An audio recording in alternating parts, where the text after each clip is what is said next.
Hey guys, so I want to talk about Birds of Prey and the fantabulous emancipation of one Harley Quinn. There, I got the full title all the way at the beginning, so I can just call it Birds of Prey now. And I've got my OG Harley Quinn hat here. It's a little old because these things don't stay in like in the same place anymore. But I also got me mallet. It's me mallet, and I got my Courage the Cowardly Dog reference out of the way for the decade. So, Birds of Prey is about Harley Quinn, who, after the events of the Suicide Squad movie, which aren't really mentioned at all, she broke up with the Joker, is now on her own in Gotham, but that has also opened up the doorway for people who've had a bone to pick with her for a while finally declare open season on her, including Roman, aka Black Mask. In order to not be killed by him, she goes after a diamond, which is with Cassandra Cain, and she gets tangled up in the other lives of Renee Montoya, detective, Black Canary, singer slash driver for Roman, and Huntress, an old Gothamite returning back to Gotham City for revenge. It is a lot of fun watching this movie. I mean, yeah, it's a lot of fun.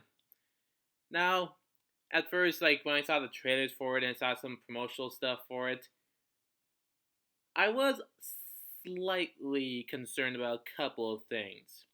I mean, if you're a big DC fan like I am, there's a chance that you're going to have a bone to pick with a few decisions that are made, creatively speaking. First of all, Cassandra Cain in this movie shares the name of Cassandra Cain in the comics, who is known as Batgirl. And that is really the only similarities between the two Cassandras. I mean, the Cassandra. I won't get into the specifics of the differences between comic Cassandra and movie Cassandra. Rest assured, a lot of big time Cassandra Cain fans are not gonna like this version. I don't even read much. I haven't even read much about Cassandra Cain as Batgirl, but even I'm a little bit pissed off about it. But the one we have in this movie works well enough. We also have Black Canary. Honestly, this is really a minor nitpick because she technically doesn't look like the Black Canary most people are used to seeing, but she's still pretty kick ass, so I don't really care about that. The only other major criticism I could probably find for like big major DC fans is Betrayal of Black Mask. Now, I don't really know much about Black Mask. My knowledge starts and ends with the Under the Red Hood storyline. So I know enough to know this isn't like the comic guy, but I don't care.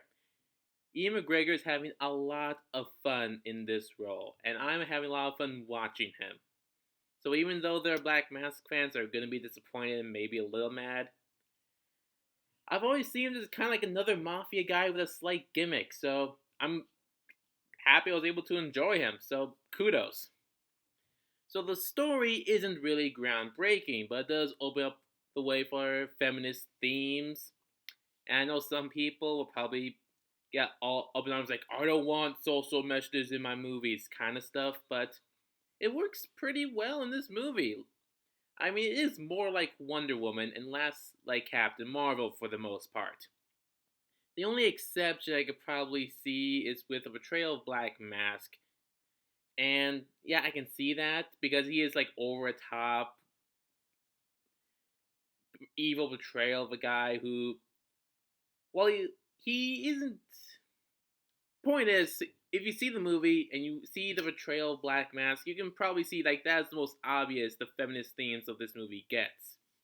But when it comes to him, the movie clearly knows they aren't going for like a whole serious, grounded tone kind of thing. So the movie actually has fun with it and doesn't really bother me. Now, I have started to see that it's not on track for a great opening weekend. I think I've also seen some sort of like article that says like 54% of the people that went to see this movie were actually male. And I can kind of see that because there are a lot of females who are big comic book fans and watch a lot of comic book movies. Come on.